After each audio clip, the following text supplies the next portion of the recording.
Constantinopla, año 538 Donsets. Detrás de las puertas doradas del Palacio Imperial, los médicos se reúnen alrededor de una cama cubierta con púrpura de Tiro, el color que vale más que el oro, el color que solo los emperadores pueden usar.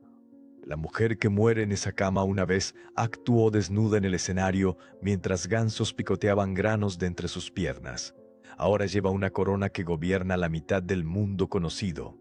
La emperatriz Teodora abre sus ojos una última vez. Su esposo Justiniano llora a su lado, el hombre más poderoso de la tierra, reducido a un cónyuge afligido. Los cortesanos inclinan sus cabezas. Los sacerdotes cantan oraciones, pero los sirvientes que la visten, que limpian sus aposentos, que saben lo que sucede cuando las puertas del palacio se cierran, intercambian miradas. Conocen secretos que destruirían un imperio si se hablaran en voz alta, porque Teodora de Constantinopla vivió 3 vidas completamente diferentes. El público vio una emperatriz piadosa que construyó iglesias y protegió a las mujeres. La corte conoció una mente maestra política que ordenó la masacre de miles sin pestañear. Pero los sirvientes, los espías, los visitantes nocturnos a sus aposentos privados, ellos sabían algo completamente diferente. Esta es la historia de cómo la hija de un guardián de osos que realizó actos indescriptibles en los burdeles de Constantinopla se convirtió en la mujer más poderosa de la historia bizantina. Cómo cambió leyes específicamente para poder casarse con un emperador. Cómo mantuvo una red secreta de amantes mientras estaba casada con el hombre más vigilado del imperio. Y cómo logró morir como santa en la Iglesia Ortodoxa, a pesar de vivir una vida que haría que el escándalo moderno pareciera insignificante. Los sirvientes que preparan su cuerpo para el entierro notan marcas en su piel que no deberían existir en una esposa fiel. Encuentran objetos escondidos en su cámara que confirman rumores susurrados durante décadas. Descubren correspondencia que revela apetitos que el historiador de la corte Procopio llamó inhumanos. Pero no dicen nada porque incluso muerta, Teodora sigue siendo la mujer más peligrosa de Constantinopla. Lo que estás a punto de escuchar proviene de 3 fuentes. Primero, las historias oficiales que pintan a Teodora como una pecadora reformada convertida en emperatriz virtuosa. Segundo, la historia secreta de Procopio, escrita en habitaciones ocultas y enterrada durante siglos, conteniendo acusaciones tan impactantes que los estudiosos todavía debaten si pueden ser verdad. Y tercero, evidencia arqueológica del palacio mismo, descubierta recientemente, que sugiere que la historia secreta podría haber subestimado la realidad. Advertencia justa, esto no es solo otra historia de escándalo antiguo. Este es el relato de una mujer que convirtió su sexualidad en arma para trepar desde la alcantarilla hasta el trono, que usó su cuerpo como herramienta política mientras mantenía una fachada pública de virtud cristiana, que satisfizo apetitos que requirieron modificaciones arquitectónicas al palacio mismo. Si hay que creer a los contemporáneos de Teodora, ella no solo rompió tabúes sexuales, los destrozó tan completamente que la ley bizantina tuvo que reescribirse para acomodar su existencia. El año es 500, y en el sótano del hipódromo de Constantinopla, la hija de un guardián de osos está a punto de descubrir que su cuerpo es la única moneda que importa. La pequeña Teodora observa a su padre morir, no del oso que está entrenando para las carreras de mañana en el hipódromo, sino de algo más estúpido. Un rasguño que se vuelve séptico, una infección que pudrió su sangre. El año es 55, ella tiene quizás 5 años. Y su mundo está a punto de colapsar de maneras que la transformarán en la mejor actriz o la mejor emperatriz que Bizancio haya producido. Posiblemente ambas. La solución de su madre es práctica de la manera en que la desesperación hace práctica a la gente. En una semana del funeral, está desfilando a Teodora y sus hermanas a través del hipódromo, ofreciéndolas a cualquier facción que les proporcione protección. Los verdes, que empleaban a su padre, las rechazan públicamente. Los azules, sus rivales, las aceptan como insulto a los verdes. Este momento, esta humillación pública de 3 niñas menores de 10 años, resonara a través de la historia bizantina de maneras que ninguno de los presentes podría imaginar. A los 12 años, Teodora está actuando en el teatro, lo que en la Constantinopla del siglo VI es esencialmente prostitución legalizada con disfraces. La ley literalmente clasifica a las actrices como prostitutas. No hay distinción. Bailas, te desnudas, atiendes a quien pague. Las actuaciones ocurren en el escenario. Los servicios ocurren en habitaciones privadas detrás del teatro. A veces la actuación es el servicio, representado para audiencias que pagan por ver cosas que serían ilegales si no estuvieran clasificadas como arte. Procopio, escribiendo décadas después en su Historia secreta, describe las especialidades de la joven Teodora con el detalle clínico de alguien que las presenció personalmente o entrevistó a personas que lo hicieron. Se acostaba en el escenario desnuda, excepto por una cinta alrededor de su ingle, porque la desnudez completa era técnicamente ilegal, mientras los sirvientes esparcían granos de cebada por su cuerpo. Los gansos entrenados luego picotearían los granos de ella, comenzando en su pecho y moviéndose hacia abajo, mientras ella fingía éxtasis para la multitud. Pero aquí está lo que hace esto más que simple pornografía antigua. Teodora entendía algo fundamental sobre el poder en Constantinopla. Los hombres que la veían degradarse eran senadores, comerciantes, futuros emperadores. Estaban revelando sus deseos, sus debilidades, sus secretos. Mientras ellos pensaban que la estaban consumiendo, ella los estaba catalogando. Cada fetiche era inteligencia, cada solicitud era influencia. Cada sesión privada era un depósito en un banco de secretos que cobraría más tarde.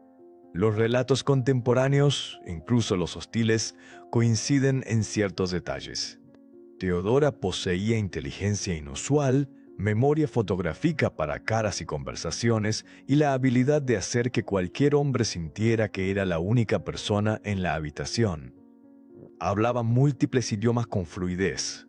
Podía citar a Homero y Aristóteles. Entendía teología lo suficientemente bien como para debatir con obispos, todo mientras se quitaba la ropa por dinero.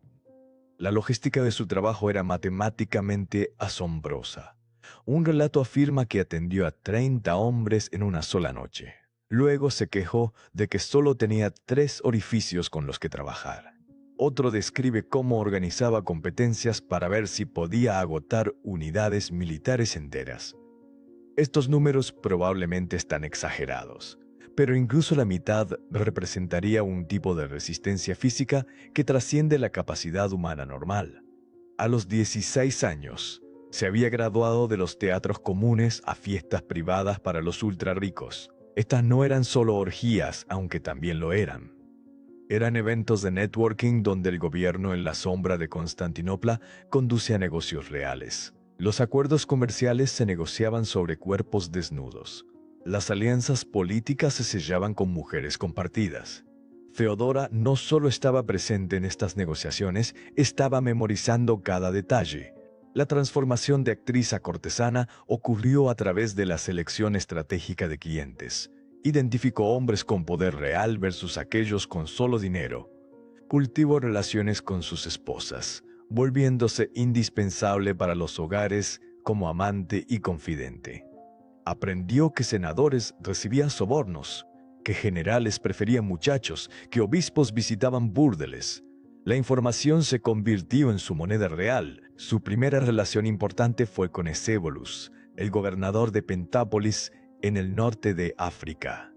Lo convenció de llevarla como su amante oficial, escapando de los teatros de Constantinopla por lo que parecía una vida mejor.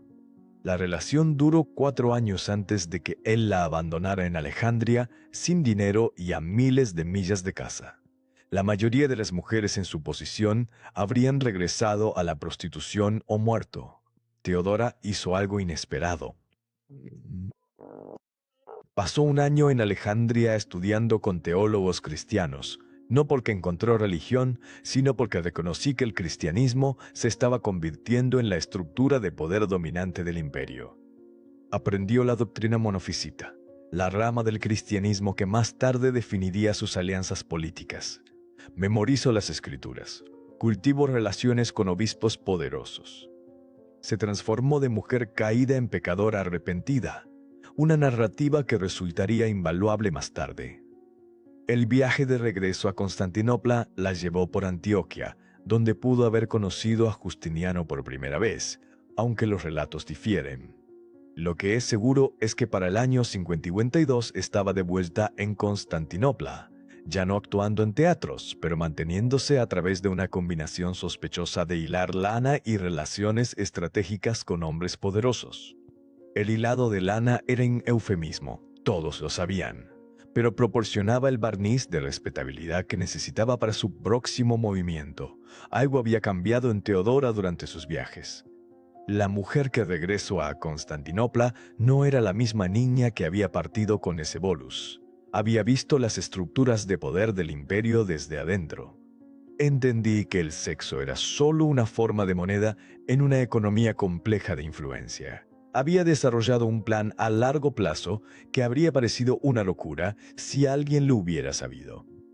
Iba a casarse dentro de la familia imperial. Justiniano vio a Teodora por primera vez en una reunión a la que no debería haber asistido, en una casa que no debería haber sabido que existía. El año era 52. Él tenía 40 años, hijo adoptivo del emperador Justino, célibe según la reputación, obsesionado con la teología y la ley. Ella tenía 22, oficialmente una hiladora de lana. Extraoficialmente, aún la mujer más peligrosa de Constantinopla. Lo que sucedió en esa habitación cambió el curso de la civilización occidental, aunque los relatos difieren sobre si fue amor a primera vista o la seducción más calculada de la historia. El encuentro no fue accidental. Teodora lo había estado orquestando durante meses a través de intermediarios que le debían favores de sus días en el teatro. Conocía las rutinas de Justiniano, sus intereses, sus debilidades. Sabía que se quedaba despierto toda la noche leyendo tratados teológicos. Sabía que nunca había tomado esposa, ni siquiera una amante conocida. Sabía que era brillante, ambicioso y completamente inexperto con mujeres como ella. La narrativa estándar dice que Justiniano se enamoró instantáneamente, pero Procopio ofrece una versión diferente. Afirma que Teodora usó lo que él llama farmakeia, que podría significar drogas, magia o simplemente técnicas aprendidas en burdeles que podían obsesionar a cualquier hombre. Habría sabido exactamente cómo presentarse, lo suficientemente inteligente para discutir teología, lo suficientemente vulnerable para activar sus instintos protectores, lo suficientemente hermosa para abrumar sus defensas de célibe. En semanas, Justiniano la estaba visitando constantemente. En meses estaba hablando de matrimonio. Esto creó una crisis que casi derrocó al gobierno. La ley romana prohibía explícitamente a los senadores casarse con actrices, no exactrices. Una vez actriz, siempre actriz a los ojos de la ley. La mancha era permanente, hereditaria, legalmente indeleble. El deseo de Justiniano de casarse con Teodora no era solo escandaloso, era legalmente imposible. La emperatriz Eufemia, esposa de Justino y madre adoptiva de Justiniano, bloqueó la unión con la furia reservada para proteger el honor familiar. Sabía exactamente quién era Teodora, todos lo sabían. La mujer que había actuado con gansos. La mujer que había agotado a 30 hombres en una noche. La mujer cuyo nombre todavía se susurraba en los burdeles de Constantinopla como inspiración o advertencia. Esta criatura nunca vestiría el púrpura imperial mientras Eufemia respirara. Así que Teodora esperó. Mantuvo su relación con Justiniano, pero no hizo demandas. Se posicionó como víctima de leyes anticuadas y prejuicio injusto. Cultivó aliadas entre las mujeres de la corte, muchas de las cuales tenían sus propios pasados complicados. Donó a iglesias muy públicamente. Asistió a servicios donde todos podían verla rezando. Representó redención como alguna vez representó deseo. Eufemia murió en 54 To. En un año, Justiniano había convencido a su tío de cambiar la ley. La nueva legislación estaba específicamente escrita para permitir que actrices reformadas se casaran con la clase senatorial. No engañé a nadie. Todos sabían que esta ley tenía una beneficiaria. El código legal del imperio estaba siendo reescrito para una ex prostituta. La boda en Kino 25 fue el evento del siglo. Teodora vestía seda púrpura que valía más que provincias enteras. Entró a la Hagia Sofía como una pecadora reformada. Salí como futura emperatriz. La transformación fue tan completa que dignatarios visitantes que no conocían su historia asumían que provenía de la nobleza antigua. Aquellos que sí sabían permanecieron en silencio. Teodora tenía archivos sobre la mitad de la corte de sus días en el teatro. Cuando Justino murió en 57, Justiniano se convirtió en emperador con Teodora como su cogobernante. No solo emperatriz consorte, sino Augusta, coemperador en todo menos el nombre. Recibía embajadores extranjeros independientemente. Emitía edictos con su propio sello.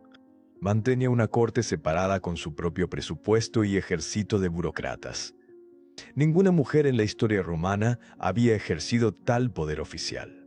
Pero la Teodora privada supuestamente era aún más impactante que la emperatriz pública. Procopio afirma que mantuvo sus apetitos a pesar del matrimonio. El palacio fue modificado para incluir pasajes secretos que permitían a los visitantes llegar a sus aposentos sin ser detectados. Estas no eran características arquitectónicas de emperadores anteriores. Los registros de construcción muestran que se agregaron después de 507, específicamente al ala de Teodora. La lista de supuestos amantes lee como un quién es quién de la sociedad bizantina. Generales que repentinamente recibían ascensos, obispos que ganaban parroquias ricas, embajadores extranjeros que lograban acuerdos comerciales imposibles. Todos tenían una cosa en común: audiencias privadas con la emperatriz que duraban mucho más de lo que cualquier asunto oficial requería. El relato más condenatorio involucra a un joven llamado Ariobindus, quien supuestamente visitaba los aposentos de Teodora 3 veces por semana durante 2 años. Estaba casado con la sobrina de Justiniano, haciendo el asunto doblemente peligroso. Cuando intentó terminarlo, Teodora lo hizo acusar de traición. Huyó a un monasterio. Ella lo hizo arrastrar de vuelta a Constantinopla. Nunca fue visto de nuevo. Su esposa fue informada de que había muerto de enfermedad repentina. La logística de mantener asuntos mientras estaba casada con un emperador requería planificación extraordinaria. Justiniano trabajaba obsesivamente, a menudo toda la noche, pero también viajaba frecuentemente, dejando a Teodora para gobernar en su ausencia. Estas ventanas proporcionaban oportunidades. Los sirvientes eran leales a través del amor o el terror. Los guardias eran suyos, no de él. El palacio se convertía en su escenario para actuaciones que el público nunca vería. Los relatos contemporáneos describen modificaciones a sus aposentos privados que suenan como jardines de placer romanos antiguos. Piscinas climatizadas con asientos subacuáticos diseñados para actividades específicas. Dispositivos mecánicos importados de India que proporcionaban estimulación que ningún humano podía igualar. Espejos dispuestos para multiplicar imágenes al infinito. Estos no eran rumores. El registro arqueológico muestra fontanería inusual y soportes estructurales en lo que fueron las habitaciones de Teodora. La pregunta con la que los historiadores luchan es el consentimiento. ¿Cuántos de estos encuentros fueron realmente asuntos versus actuaciones forzadas por hombres que no podían rechazar a una emperatriz? La dinámica de poder hace que cualquier relación sea sospechosa. ¿Podía alguien decir que no a Teodora? ¿Se atrevería alguien? La cara pública permanecía perfecta. Teodora asistía a la iglesia diariamente, a veces a múltiples servicios. Financiaba conventos, encargaba arte religioso, debatía teología con obispos. Aprobó leyes que protegían a las mujeres de la prostitución forzada, lo que los críticos llamaron hipocresía, dado su propio pasado. Aumentó las penas por proxenetismo y trata. Creó casas seguras para prostitutas reformadas, todo mientras supuestamente mantenía una corte sombría dedicada a actividades que harían que sus días en el teatro parecieran insignificantes. La contradicción volvía locos a los observadores. ¿Cómo podía la misma mujer que ordenaba la construcción de iglesias estar conduciendo orgias en el palacio? ¿Cómo podía alguien que protegía a las prostitutas estar adquiriéndolas para uso privado? ¿Cómo podía una pecadora reformada estar cometiendo peores pecados con autoridad imperial? La respuesta podría ser que Teodora no veía contradicción. El poder era poder. El sexo era una herramienta como cualquier otra. Las mismas habilidades que la habían elevado del burdel al trono podían mantener su posición una vez lograda. El cuerpo que había sido su única moneda cuando niña seguía siendo útil como emperatriz. Los apetitos que habían definido su juventud no desaparecieron con una corona. Enero 13, 5032. Constantinopla arde. Los disturbios de Nika han estado rugiendo durante 5 días. La mitad de la ciudad es ceniza. El Senado está discutiendo abiertamente el reemplazo de Justiniano. En el palacio, los cortesanos empacan sus objetos de valor, listos para huir. El emperador mismo está en su cámara sosteniendo oro y joyas, planeando su escape a Heraclea. El imperio está colapsando. Entonces entra Teodora. Lo que sucede a continuación depende de qué fuente creas. La historia oficial dice que pronunció un discurso conmovedor sobre preferir la muerte en púrpura a la vida en el exilio. El relato público de Procopio está de acuerdo, pero su historia secreta ofrece algo más oscuro. Afirma que Teodora no solo convenció a Justiniano de quedarse y orquestó toda la crisis para eliminar a sus enemigos, luego la resolvió a través de un asesinato masivo que haría que Nerón pareciera moderado. El discurso mismo, registrado por múltiples fuentes, revela una mente que entendió el poder con claridad aterradora.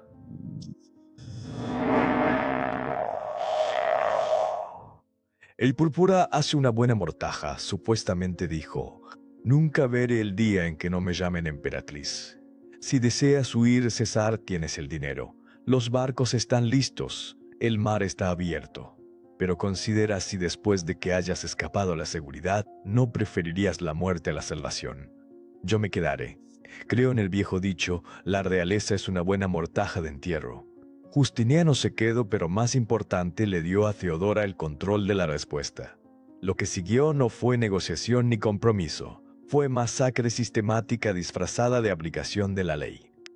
Los amotinados se habían reunido en el hipódromo, la misma arena donde Teodora una vez actuó con gansos.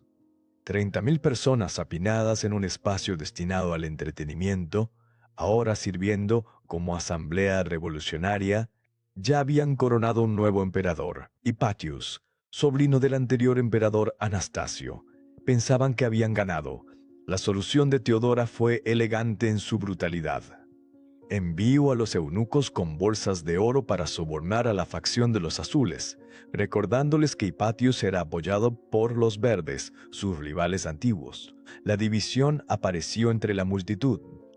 Luego posicionó tropas en cada salida, no obviamente, casualmente, como si mantuvieran el orden. Envió a Belisario y Mundus, sus generales más leales, al hipódromo con instrucciones simples: ningún sobreviviente. Lo que siguió no fue una batalla, sino un matadero. 30.000 personas, en su mayoría civiles, atrapadas en una arena sin escape. Los soldados trabajaron metódicamente, comenzando en las salidas, moviéndose hacia adentro. La matanza tomó 3 horas. Los gritos se podían escuchar al otro lado del Bósforo. Pero aquí está lo que las historias oficiales no enfatizan. Teodora seleccionó personalmente quién moriría. Tenía una lista. No solo los líderes de los disturbios, sino cualquiera que alguna vez se opuso a ella, se burló de su pasado o cuestionó su matrimonio. Senadores que se habían reído de sus actuaciones años atrás. Comerciantes que habían usado sus servicios, luego la trataron con desprecio. Sacerdotes que la habían llamado irredimible. El disturbio proporcionó cobertura para venganza personal a escala masiva. Teodora murió en 548 de cáncer probablemente ovárico, después de gobernar junto a Justiniano durante más de 20 años. Su legado permanece como uno de los más complejos y controvertidos en la historia. ¿Fue víctima que se convirtió en sobreviviente o depredadora que usó el poder para vengarse? ¿Fue santa o pecadora? La respuesta, como con Teodora misma, nunca es simple. Lo que es innegable es esto: desde las calles más bajas de Constantinopla hasta el trono del Imperio Romano de Oriente, Teodora demostró que el poder puede tomar muchas formas.